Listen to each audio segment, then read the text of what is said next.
I welcome you all to this channel. जैसा आप जानते हैं, इस चैनल पर आपको इकोनॉमिक सब्जेक्ट से रिलेटेड वीडियोस मिलती हैं, जिसमें क्लास 9th, 10th, 11th और 12th सीबीएसई बोर्ड की कंप्लीट सिलेबस वीडियोस अवेलेबल होती हैं। इन सभी वीडियोस को फ्री ऑफ कॉस्ट पढ़ने के लिए आपको ये चैनल सब्सक्राइब करना है, तो आप इसे सब्सक्राइब करें और साथ में बेल आइकन का जो बटन है उसे भी दबाएं, ताकि जो भी लेटेस्ट वीडियोस इस चैनल पर अपलोड होती है वो आप तक पहुंच सके। आप अपनी जो फीडबैक है उसको भी कमेंट सेक्शन में लिखकर ज़रूर भेजें, ताकि आपकी रिक्वायरमेंट के हिसाब से कंटेंट को और बेटर किया जा सके। Thank you. I welcome you all in this class. Topic for discussion in this class is non farm activities in village Palampur. तो पालमपुर गांव में कृषि के अलावा जो अन्य कार्य किए जाते हैं, जैसे कि डेयरी का काम है, स्मॉल स्केल मैन्युफैक्चरिंग है, या फिर शॉपकीपिंग है, और इसी तरह से ट्रांसपोर्टेशन का काम है, इस तरह की एक्टिविटीज़ के बारे में हम यहाँ डिटेल में डिस्कस करेंगे।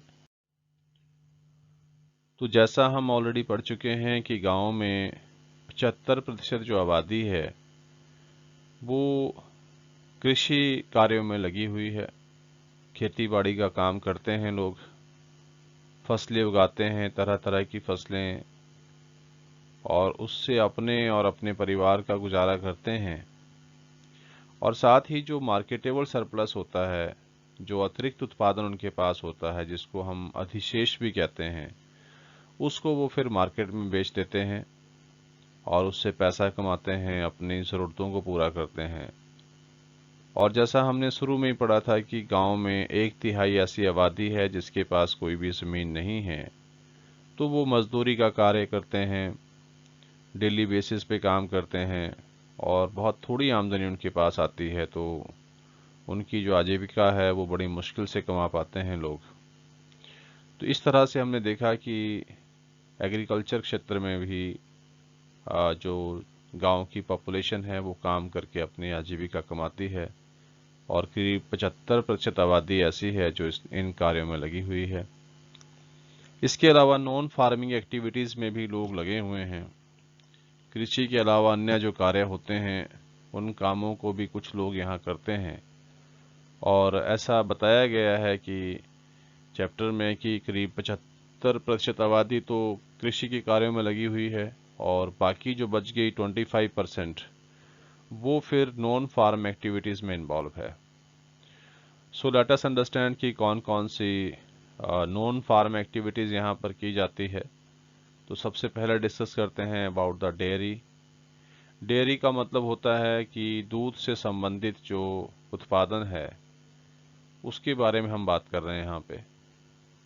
मतलब डेयरी का मतलब होता है कि जहाँ पर दूध का जो सेल परचेज है उसको किया जाता है, या दूध से बने हुए अन्य पदार्थ जैसे मक्खन है, घी है, आ, या फिर चीज़ है, या जो जो भी दूध से उत्पादन बनता है उसको सेल परचेज किया जाता है। तो यहाँ गांव के जो लोग हैं वो इस काम में लगे हुए हैं। कुछ लोग इस काम को करते हैं, जैसे दूध का उत्पादन करने के लिए गांव में लोगों ने गाय, भैंस, इस तरह के दुधारू पशुओं को रखते हैं, उनका पशुपालन करते हैं, और कई तरह की घास जो है इन पशुओं को खिलाई जाती है। बरसात के मौसम में इनको ज्वार और बाजरा, ये इसका घास भी दिया जाता है, और इन पशुओं से दूध निकालकर जो है उस दूध को ये लोग बेचते हैं। जो एक बड़ा गांव है रायगंज, वहाँ पर जाकर उस दूध को बेचते हैं। और ऐसा यहाँ मेंशन किया गया है चैप्टर में कि जो गांव रायगंज है, यहाँ पर एक मिल्क कलेक्शन कम चिलिंग सेंटर खोला गया है, जो शाहपुर के 2 व्यापारियों ने खोला हुआ है, जहाँ पर दूध को इकट्ठा किया जाता है, उसको प्रोसेस किया जाता है, और उसको फिर आगे दूर दराज के क्षेत्रों में जो है वो सप्लाई किया जाता है। कुछ शहरों में, कस्बों में, जहाँ जहाँ भी मिल्क की रिक्वायरमेंट है, डिमांड होती है, वहाँ पर उसको सप्लाई किया जाता है। तो जैसा आप यहाँ इन्हीं चीज़ों को इंडिकेट करने के लिए कुछ पिक्चर्स भी यहाँ दिखाई गई हैं। जैसे आप देख रहे हैं यहाँ पर ये बफेलोज हैं और यहाँ पर ये काउस का पिक्चर है। तो ये दुधारू पशु हैं जो दूध देते हैं और इनसे दूध निकालकर गांव के जो लोग हैं उस दूध को बेचते हैं। जैसे ये जो पिक्चर है ये चिलिंग प्लांट की है, जहाँ पे दूध को प्रोसेस किया जाता है इकट्ठा करने के बाद। और उसके जैसे आप देखते हैं शहरों में जो दूध के पैकेट मिलते हैं, अलग अलग कंपनियां जो दूध बेचती हैं पैकेट्स में भर के, वो सब दूध जो है इस तरह के चिलिंग प्लांट से होकर गुजरता है। मतलब पहले गांव के लोग या जो भी दूध का प्रोडक्शन करते हैं वो यहाँ इन कलेक्शन सेंटर्स तक दूध पहुँचाते हैं और वहाँ चिलिंग प्लांट्स में इनको प्रोसेस किया जाता है, इनकी पैकिंग की जाती है और फिर जैसे आप देखते हैं दूध के पैकेट जो शहरों में मिलते हैं वो इसी तरह के चिलिंग प्लांट से जो है वो होकर निकलते हैं या यहाँ पर उनको प्रोसेस किया जाता है। तो इस तरह से गांव में दूध का उत्पादन होता है, लोग कुछ पैसा कमा लेते हैं, उनको उनकी जो अर्निंग है वो बढ़ जाती है और साथ ही जो बाकी लोग हैं अन्य शहरों और कस्बों में उनको भी यहाँ से दूध की जो सप्लाई है वो मिलती है। तो ये पहला काम था other than non farming activities गांव पालमपुर में। Next is small scale manufacturing इन पालमपुर। तो पालमपुर गांव में स्मॉल स्केल पे मैन्युफैक्चरिंग के काम भी होते हैं, जैसे कि बर्तन बनाना या फिर कपड़े बुनने का काम है, या जैसे गुड़ भी यहाँ बनाया जाता है, गुड़ का प्रोडक्शन भी किया जाता है। तो इस तरह के जो काम हैं, अन्य कार्य भी इस तरह के और होंगे जिसमें गांव के लोग लगे हुए हैं। यहाँ इस गांव में 50 से कम लोग ऐसे हैं जो इस तरह की मैन्युफैक्चरिंग एक्टिविटीज़ में इन्वॉल्व हैं। और जैसा आप जानते हैं कि जो बड़ी फैक्ट्रीज होती हैं वहाँ पर जो प्रोडक्शन होता है उसके लिए काफ़ी बड़ा इन्वेस्टमेंट करना पड़ता है और बाहर से वर्कर्स को भी हायर करना पड़ता है, काफ़ी सारी मशीनरी का इस्तेमाल करना पड़ता है। ये काफ़ी ज़्यादा एक तरह से इन्वेस्टमेंट इन इंडस्ट्रीज़ में करना पड़ता है जो बड़ी फैक्ट्रीज होती हैं, जो यूजुअली बड़े शहरों में या टाउन्स में होती हैं, कस्बों में होती हैं। लेकिन यहाँ गांव में जो प्रोडक्शन यूनिट्स हैं या जो स्मॉल स्केल मैन्युफैक्चरिंग होती है ये बहुत ही छोटे स्केल पर होती है और ज़्यादातर ये जो काम है लोग अपने घरों में ही करते हैं या फिर कुछ काम ऐसे हैं जो ये अपने खेतों में करते हैं। और यहाँ जो इनके फैमिली मेंबर होते हैं वो मिलकर जो है उनकी हेल्प करते हैं। मतलब इन कामों के लिए बाहर से मजदूर को हायर करने की या उसको काम पे रखने की आवश्यकता नहीं पड़ती है। पूरा जो परिवार है वो मिलकर जो है वो प्रोडक्शन कर लेता है इस तरह की चीज़ों का। तो जैसा इस चैप्टर में एक स्टोरी दी गई है, स्टोरी ऑफ मिश्री लाल। मिश्री लाल जो है उसने एक शुगर केन क्रशिंग मशीन खरीद रखी है जिससे वो गन्ने का जूस जो है वो निकालता है और उसने अपने खेत में ही इस मशीन को लगा रखा है और फिर उस गन्ने के जूस को आगे गुड़ में परिवर्तित किया जाता है, मतलब गुड़ का प्रोडक्शन किया जाता है। तो मिश्री लाल ने जो है वो अपने खेतों में जो मशीन लगा रखी है वहीं पे वो बाकी लोगों का जो गन्ना है उसको भी परचेज करके लाता है, खरीदता है और उसको फिर उसको क्रश करता है, उसका गुड़ बनाता है और उसको फिर शाहपुर में जाकर जो है वो बेचता है। तो गुड़ को इस तरह से बनाकर बेचकर जो है वो अतिरिक्त पैसा जो है कमाता है। तो इस तरह के काम करके जो है लोग अपनी इनकम को बढ़ाते हैं। तो गांव में इसी तरह के जो काम हैं उनको लोग करते हैं। जैसा यहाँ एक पॉटरिंग के बारे में भी बताया गया है, जो बर्तन बनाने का काम है, तो कुछ लोग ये काम भी करते होंगे यहाँ पर। और मिट्टी के बर्तन बनाकर जो है लोग बेचते हैं। जैसे आप देखते हैं दिवाली के समय पे मिट्टी के जो दिए बनते हैं वो इस तरह के लोग बनाते हैं जो पॉटरिंग का काम करते हैं। और गर्मियों में जैसे मिट्टी का बना हुआ जो घड़ा होता है जिसको लोग इस्तेमाल करते हैं, या और भी कई तरह के बर्तन होते हैं जिनको लोग अपने घरों में यूज़ करते हैं। तो इस तरह के कामों में भी गांव के लोग लगे हुए हैं। कुछ लोग वीविंग में लगे हैं, कपड़े बुनते होंगे, कपड़े बुनने का काम करते होंगे। तो इस तरह की अलग अलग एक्टिविटीज़ हैं जिसमें गांव के लोग जो हैं वो इन्वॉल्व रहते हैं। तो जैसा इस गांव के बारे में तो बताया गया है कि इस तरह काम करते हैं, और भी कई तरह के काम होते हैं जो लोग गांव में करते हैं। जैसे गांव के लोगों की आवश्यकताओं को पूरा करने के लिए कोई लकड़ी के जो उत्पादन है, फर्नीचर है, दरवाजे हैं, खिड़कियां हैं, या कुछ और फर्नीचर है जो गांव के लोग यूज़ करते हैं, तो उसका प्रोडक्शन भी होता है।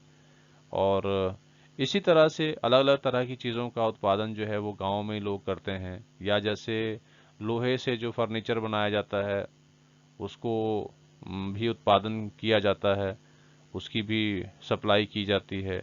तो इस तरह की नॉन फार्म एक्टिविटीज़ गांव में बहुत सारी होती हैं। आप अपने अपने गांव में देख सकते हैं किस किस तरह की जो चीज़ें हैं उनका प्रोडक्शन गांव में होता है जो अदर देन एग्रीकल्चर है।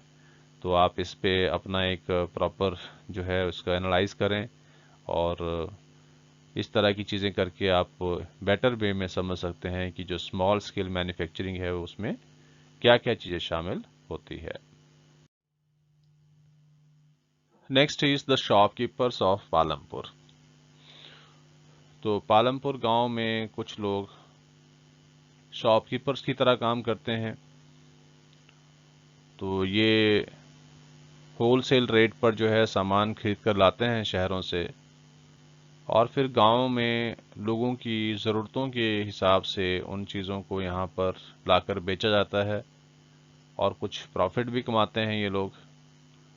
तो इस तरह से उनकी आजीविका चलती है, और साथ में गांव के लोगों की जो आवश्यकताएं हैं उनको भी ये पूरा करते हैं। तो जैसे आप देखते हैं जनरल स्टोर्स में, जनरल स्टोर तो शहरों में भी होते हैं, हर जगह जनरल स्टोर्स पाए जाते हैं, लेकिन यहाँ जो गांव है तो गांव की ज़रूरतों के हिसाब से यहाँ सामान मिलता है। और कुछ बहुत ज़्यादा स्टोर भी नहीं है, कुछ ही स्टोर हैं जो गांव के लोगों की आवश्यकताओं के हिसाब से खोले गए हैं। और इन स्टोर्स में जैसा आप जानते ही हैं ग्रॉसरी स्टोर्स में किस तरह का सामान मिलता है। Variety of products are there, जिसमें rice, wheat, sugar, tea, oil, biscuit, toothpaste, notebooks, pen, pencil, या स्मॉल क्लॉथ, या और भी बहुत तरह के उत्पादन जो लोगों की एक तरह से डेली रिक्वायरमेंट के लिए जो चाहिए उनको, उन चीज़ों को लाकर यहाँ पर बेचा जाता है। और जो दुकानदार हैं वो इसी तरह की चीज़ों को लाकर यहाँ बेचते हैं और पैसा कमाते हैं, उनकी आजीविका चलती है इस चीज़ से।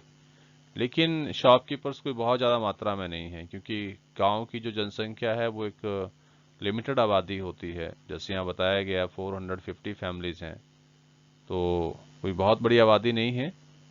मतलब जैसे आप देखते हैं शहरों में तो बहुत बड़ी बड़ी आबादी होती है, तो उसी हिसाब से यहाँ पर जो अलग अलग तरह के शॉप्स हैं वो खोली जाती हैं, क्योंकि वहाँ पर डिमांड ज़्यादा होती है। तो यहाँ गांव में जो भी बिजनेस चल रहा है, शॉपकीपिंग चलती है, वो लोगों की रिक्वायरमेंट के हिसाब से ही चीज़ों को यहाँ पर लाकर दुकानदार बेचते हैं। वो होलसेल रेट पर खरीदते हैं। होलसेल रेट काफ़ी कम होता है, मतलब कि कम रेट होता है एज़ कम्पेयर टू रिटेल। और फिर रिटेल प्राइसेस पर, ये रिटेल प्राइस का मतलब होता है जिस पे दुकानदार आगे कस्टमर को सामान बेचता है। तो रिटेल प्राइसेस से कम होती हैं होलसेल प्राइसेस, तो जो मार्जिन होता है वो शॉपकीपर्स को मिलता है, वो प्रॉफिट कमाते हैं। और कुछ परिवार ऐसे हैं जिनके घर जो हैं वो बस स्टैंड के नज़दीक हैं, तो उन्होंने अपने घरों में ही कुछ स्पेस ऐसा निकाला है जहां पर ये दुकानें इन्होंने खोली है, और वहीं से अपना ये बिजनेस करते हैं।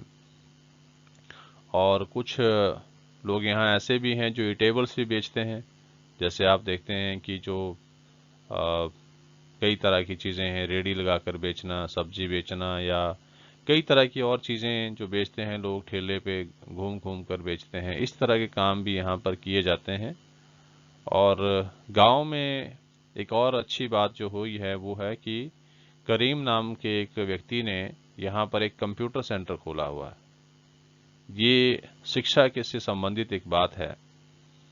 तो करीम नाम के युवक ने देखा कि गांव के बहुत सारे बच्चे जो शाहपुर में पढ़ने जाते हैं कॉलेज में, वो वहीं पर जो है वो अपनी कंप्यूटर क्लासेस लगाते हैं शाहपुर में ही, तो उनको आने जाने में काफ़ी टाइम लगता है उनका। तो करीम ने देखा कि क्यों ना गांव में ही एक कंप्यूटर सेंटर खोला जाए। तो करीम ने जो है गांव की ही दो ऐसी महिलाएं थी जो कंप्यूटर में, जिनके पास एक डिग्री थी, जो कंप्यूटर एजुकेटेड थी, जिनके पास कंप्यूटर शिक्षा का अनुभव था, और उन दो लेडीज़ को करीम ने हायर किया, उनको काम पे रखा, कुछ कंप्यूटर्स खरीदे और फिर वहाँ पर कंप्यूटर क्लासेस शुरू कर दी। तो अब गांव के जो बच्चे हैं जो शहरों में जाते हैं पढ़ने के लिए, उनको भी अब गांव में ही कंप्यूटर सेंटर मिल गया, तो वो कंप्यूटर सीखने के लिए वहाँ पे जा रहे हैं। और साथ ही गांव के जो अन्य बच्चे भी हैं जो हायर स्कूल्स में, हाई स्कूल में या सीनियर सेकेंडरी स्कूल्स में पढ़ते हैं, वो भी कंप्यूटर सीखने के लिए अब करीम के जो कंप्यूटर सेंटर है उसमें जाते हैं। तो यहाँ करीम ने भी एक प्रोडक्टिव काम किया है, क्योंकि उसने देखा कि गांव में ही ऐसे लोग मौजूद हैं जो कंप्यूटर शिक्षा में ट्रेंड है, डिग्री है उनके पास। तो क्यों ना उनका जो सेवा है उसको लिया जाए, उनको काम पे रखा जाए, और कुछ पैसा लगाकर उसने कुछ कंप्यूटर भी खरीद लिए। तो अब यहाँ से उसका एक कंप्यूटर सेंटर चल रहा है, अच्छा खासा चल रहा है, और काफ़ी सारे बच्चे यहाँ कंप्यूटर सीखने आ रहे हैं। तो इससे फ़ायदा हो गया। एक तो गांव के बच्चों को बाहर नहीं जाना पड़ेगा, क्योंकि शहर में आते जाते तो कितना टाइम लगता, आने जाने पे खर्चा भी होता। लेकिन वही सुविधा अब उनके अपने गांव में मिल गई, तो अपने समय के हिसाब से वो आ जा सकते हैं, कंप्यूटर भी सीख सकते हैं। और वैसे भी कंप्यूटर तो आजकल सभी की ज़रूरत है, सभी को सीखना अनिवार्य है। तो ये एक तरह से प्रोडक्टिव काम हो रहा है ये। तो इस तरह के कामों में यहाँ पर जो लोग हैं वो लगे हुए हैं, और उससे पैसा भी कमा रहे हैं और एक दूसरे की आवश्यकताओं को पूरा भी कर रहे हैं। Next is transportation. तो जैसा हमने चैप्टर में शुरू में ही पढ़ा था कि ये जो गांव है पालमपुर, इसका अन्य गांव और कस्बों के साथ एक अच्छी कनेक्टिविटी है। अच्छा रोड यहाँ बना हुआ है, पक्का रोड बना हुआ है, तो ऑल वेदर रोड है, सभी मौसमों में ये काम आता है। तो यहाँ पर काफ़ी ज़्यादा व्हीकल्स भी दिखती हैं रोड पर, मोटरसाइकिल है, रिक्शा है, ट्रक है, ट्रैक्टर है, जीप है, बैलगाड़ी है, भैंसा गाड़ी है। इस तरह की मीन्स ऑफ ट्रांसपोर्टेशन यहाँ देखने को मिलते हैं। अब गांव के जो लोग हैं वो एक जगह से दूसरी जगह आने जाने में इन चीज़ों का इस्तेमाल करते हैं, और जो भी लोग इन चीज़ों को चलाते हैं उनको फिर पैसा मिलता है। वो गांव के लोगों का जो सामान है उसको एक जगह से दूसरी जगह पर ढोते हैं। जैसे किसी को अपना सरप्लस प्रोडक्ट मार्केट में बेचना है तो उसके लिए गाड़ी चाहिए, तो कुछ लोग ट्रांसपोर्टेशन के काम में लगे हुए हैं। अब जो ट्रांसपोर्टेशन के काम में लगे हुए हैं तो वो गुड्स को जो है वो एक जगह से दूसरी जगह पर जो है वो पहुंचाते हैं। इसी तरह से जो यात्री हैं या जो लोग एक जगह से दूसरी जगह आना जाना चाहते हैं, उनको भी हेल्प मिलती है ट्रांसपोर्टेशन से। तो वो लोग इन सेवाओं को प्रोवाइड करके जो है वो पैसा कमाते हैं। तो कुछ लोग ट्रक ड्राइवर हैं या जीप ड्राइवर हैं, ट्रैक्टर चलाते हैं, तो वो अपनी आजीविका इस तरह के काम करके जो है वो कमाते हैं। और इसमें किशोर नाम के एक व्यक्ति की कहानी भी बताई गई है। किशोर जो है एक भूमिहीन मजदूर है, मतलब उसके पास या उसके परिवार के पास कोई भी ज़मीन नहीं है। अब वो मजदूरी भी करता है, तो मजदूरी से उसको बहुत ही कम पैसा मिलता है, तो उससे उसका गुजारा नहीं हो पा रहा है। तो अब उसने बैंक से लोन लिया, जो कि लो रेट ऑफ इंटरेस्ट पे उसको मिला है, सस्ती दरों पर ब्याज मिल गया, क्योंकि सरकार की एक स्कीम थी ये कि कोई व्यक्ति अगर स्वरोजगार करना चाहता है तो उसको ब्याज की निम्न दरों पर जो है वो लोन दिया जाएगा।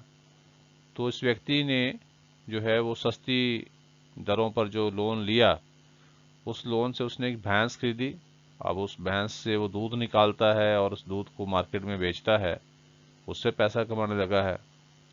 और साथ ही इस भैंस को वो मतलब वुडन कार्ट इसमें कभी कभी लगाता है और उसको एज ए ट्रांसपोर्ट की तरह भी इसको इस्तेमाल किया जाता है। भैंसा गाड़ी बनाकर जो है वो जो सामान है एक जगह से दूसरी जगह पर पहुंचाता है। जैसे गुड़ बनता है तो गुड़ को अगर शाहपुर में बेचना है तो उसके लिए भी इस तरह की चीज़ों का इस्तेमाल होता है। और ऐसा बताया गया है कि गंगा किनारे जाकर जो है वो जो कुम्हार है उसके लिए मिट्टी भी लेकर आता है। जो मिट्टी के बर्तन बनाते हैं लोग, उनके लिए मिट्टी भी वहाँ से लाता है। तो इस तरह से पैसे भी कमाए जा रहे हैं भैंस को एज भैंसा गाड़ी यूज़ करके, और साथ ही भैंस से दूध भी निकाला जा रहा है। तो इस तरह से मतलब कि उसने अपना आजीविका को बढ़ाने के लिए इस चीज़ का इस्तेमाल किया है। तो इस तरह के कामों में गांव के लोग लगे होते हैं। तो आप इमेजिन कीजिए कि गांव में और किस किस तरह के काम जो है वो होते होंगे आपके गांव में। इसके अलावा कुछ अतिरिक्त काम भी हो सकते हैं जो नॉन फार्म एक्टिविटीज़ में होते होंगे। तो उन चीज़ों के बारे में आप अपना एक एनालिसिस बनाएं और ताकि आप इसको बेटर वे में समझ सकें। तो ये हमने पढ़ा चैप्टर में कि किस तरह के जो नॉन फार्म एक्टिविटीज़ हैं उसमें गांव के लोग जो हैं वो लगे हुए हैं।